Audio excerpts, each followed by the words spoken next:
देश को लूटा है, जिन्होंने देश की संपदा को चुराया है, उनके जहन में, उनके मस्तिष्क में हर जगह चोरी चलती है। उन्हें सब चोर नजर आते हैं, जबकि चोर तो उनके मन में है।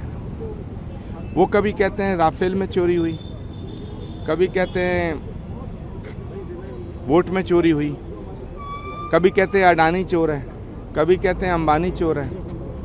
उन्हें हर जगह चोर ही चोर नजर आते हैं। सच बात यह है कि उनके मन में चोर है। इस देश की संपदा को जिस तरह लूटा गया है, उसकी याद आ रही है राहुल गांधी जी को।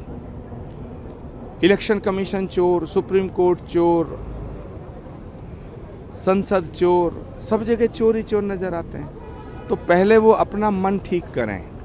दूसरा विषय ये है कि राहुल गांधी जी एक ऐसे व्यक्ति हैं जो इस देश में अराजकता लाना चाहते हैं। वो चाहते हैं कि जो नेपाल में हालात पैदा हुए, जो बांग्लादेश में हालात पैदा हुए, वो हालात भारत में पैदा हों। वो बिहार को भी अराजकता में झोंकना चाहते हैं, उत्तर प्रदेश को भी झोंकना चाहते हैं, वेस्ट बंगाल को भी झोंकना चाहते हैं। लेकिन वो भूल गए ये भारत है, ये महात्मा गांधी का भारत है, ये सुभाष चंद्र बोस का भारत है, ये शहीद भगत सिंह का भारत है, ये नरेंद्र मोदी का भारत है। और नरेंद्र मोदी के हाथों में ये देश सुरक्षित है। राहुल गांधी जी की नीयत में खोट है, राहुल गांधी जी की नीयत में चोरी है। राहुल गांधी जी की पूरी सोच उस चोरी और डकैती से घिरी है।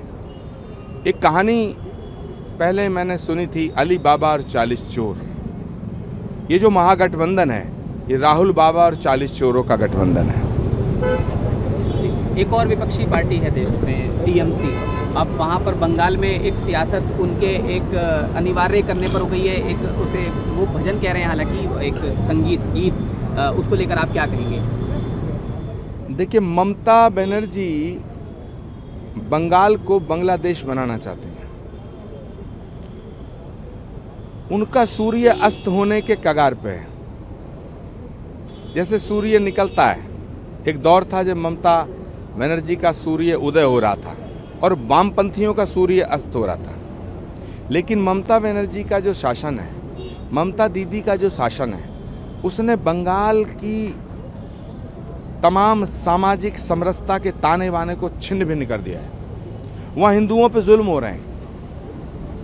जिस तरह का जुल्म बांग्लादेश में हिंदुओं पे होता है, वही उसी तरह का जुल्म, ज्यादती, अत्याचार वेस्ट बंगाल में होता है। तो ममता बनर्जी ये जानती हैं कि अगर उन्होंने इस तरह की बातें देश की जनता में, बंगाल की जनता में फैलाई, वो इस तरह का मानस तैयार करना चाहती हैं, वो इस तरह का वातावरण तैयार करना चाहती हैं जिससे हिंदू और मुसलमान एकदम एक दूसरे के दुश्मन हो जाएं और वो मुसलमानों की लीडरशिप करें। जबकि भारत के मुसलमानों का इसमें कोई दोष नहीं है। भारत का मुसलमान भारतीय है।